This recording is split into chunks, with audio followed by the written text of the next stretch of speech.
വീടിന് മുന്നിൽ സ്ഫോടക വസ്തു പൊട്ടിത്തെറിച്ച സംഭവത്തിൽ പ്രതികരിച്ച ബി.ജെ.പി. സംസ്ഥാന വൈസ് പ്രസിഡന്റ് ശോഭ സുരേന്ദ്രൻ തന്നെ ലക്ഷ്യമിട്ട് നടത്തിയ ആസൂത്രണ നീക്കമാണോ എന്നും സംഭവത്തിന് പിന്നിൽ ആരാണെന്ന് പുറത്തു കൊണ്ടുവരണമെന്നും അവർ ആവശ്യപ്പെട്ടു. വലിയ ശബ്ദത്തോടെയുള്ള പൊട്ടിത്തെറിയാണ് ഉണ്ടായത്. പടക്കം പൊട്ടിത്തെറിക്കേണ്ട യാതൊരു സാഹചര്യവും പ്രദേശത്ത് ഇന്നലെ ഉണ്ടായിരുന്നില്ല.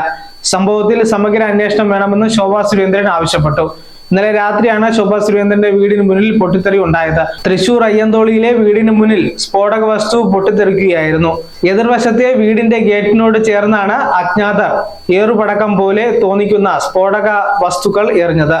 ശോഭ അടക്കമുള്ളവർ വീട്ടിലുണ്ടായിരുന്നു. സംശയകരമായ രീതിയിൽ ഒരു കാറ് കണ്ടതായി പ്രദേശവാസികൾ പോലീസിന് മൊഴി നൽകി.